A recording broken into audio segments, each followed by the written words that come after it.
Magandang umaga, ngayon po ay araw ng Miyerkules, August 30, 2023. Update po muli sa lagay ng panahon. Ayon sa Pag-asa, patuloy pa rin po na minomonitor ang dalawang bagyo, ang bagyong Goreng at ang tropical storm Haikoy. At ayon sa Pag-asa, nagbabadyang maglandfall ang bagyo sa Batanes, Babuyan Islands sa extreme northern Luzon at inaasahang lalakas pa muli ang nasabing bagyo bilang isang super typhoon at posible namang magtaas ng hanggang tropical cyclone wind signal number 5 sa mga lugar na ito. Inaasahang lalabas ang bagyo sa Philippine Area of Responsibility ngayong gabi o Huwebes ng umaga. Patuloy namang lumalakas ang isa pang bagyo sa Pacific Ocean, ang tropical storm Haikoy. At ayon sa Pag-asa, ngayong araw inaasahang papasok ito ng ating area of responsibility at papangalan ng Hana ng Pag-asa.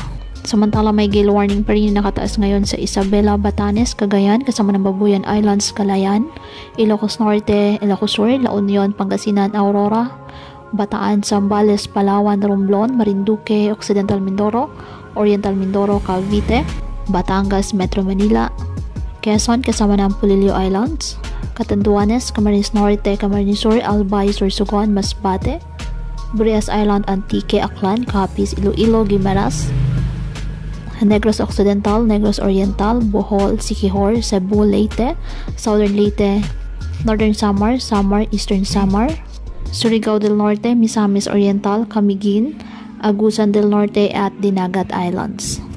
Ngayong araw ang Ilocos Region, Zambales, Bataan, Bulacan, Aurora, Metro Manila, Calabarzon, Mimaropa, Bicol Region at Visayas ay makakaasa po ng mga pag-ulan at may kasamang bugso ng hangin dahil pa rin po sa pinalakas ng bagyong Habagat. Kaya pinapayuhan ng ating mga kababayan na may maingat at maging alerto po sa mga posibleng pagbaha at pagguho ng lupa at ugaliin na magdala palagi ng payong o kahit anumang panangga sa ulan sa tuwing lalabas ng ating mga tahanan. At yan po muna ang update sa lagay ng panahon ngayong araw. Muli patuloy po tayo na mag-ingat at palaging tandaan, God loves you. Stay safe and God bless.